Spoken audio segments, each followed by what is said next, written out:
大家好，今日分享呢個係腐竹胡椒湯。呢度有4支嘅枝竹，我哋呢度嘅包裝係寫腐竹嘅，用水浸開之後，然後剪開。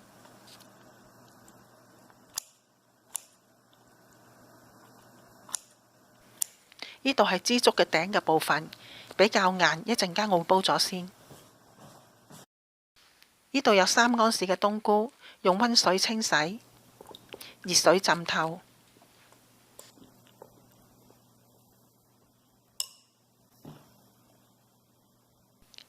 跟住就可以剪開佢，剪開咗就比較容易出味。浸好咗之後，啲冬菇水要保留。呢度有2安士嘅紅棗，需要去核。紅棗去咗核先煲就冇咁燥熱。仲有1磅半嘅白蘿蔔，需要切開，切幾大件隨你喜歡。腐竹胡椒湯，呢度有半湯匙白胡椒粒，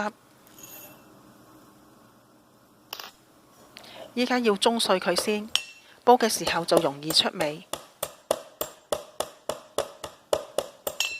你唔介意個煲底有啲胡椒粒喺度，你可以直接倒落個煲嗰度煲，但係個味道就會濃一啲、辣一啲。如果你唔中意啲胡椒粒喺煲底裏邊，你可以用個鹵水袋或者咖啡過濾紙。跟我依家嘅方法綁起咗就可以用嚟煲。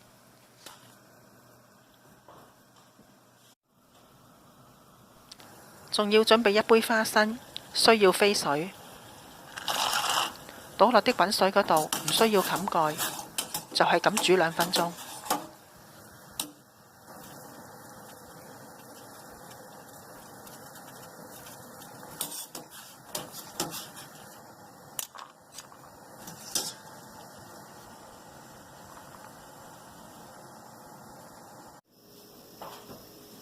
仲有1反陳皮浸軟去囊。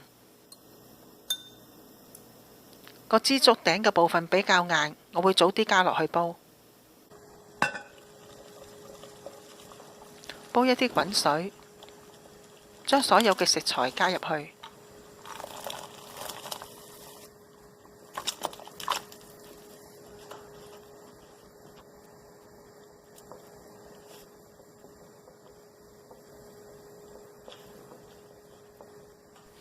記得浸冬菇嘅冬菇水都要加埋落去喎。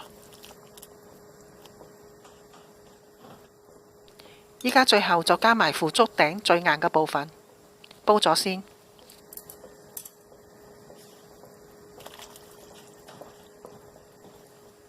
另外剩返呢度嘅就遲啲先加。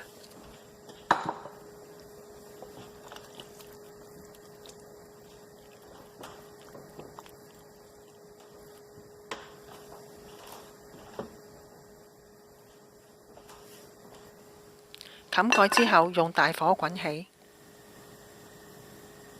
滾起咗，然後轉中小火煲1個鐘。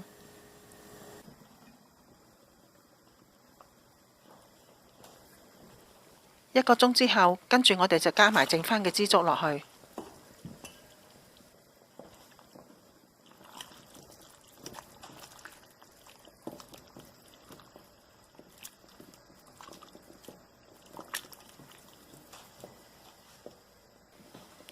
亦都係冚蓋之後，用大火滾起，滾起咗再轉返中小火煲多30分鐘。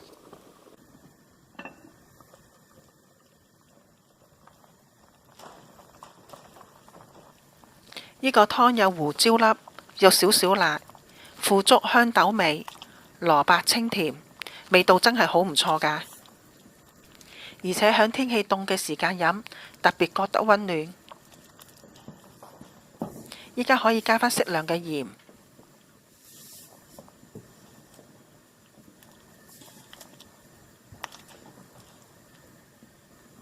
同埋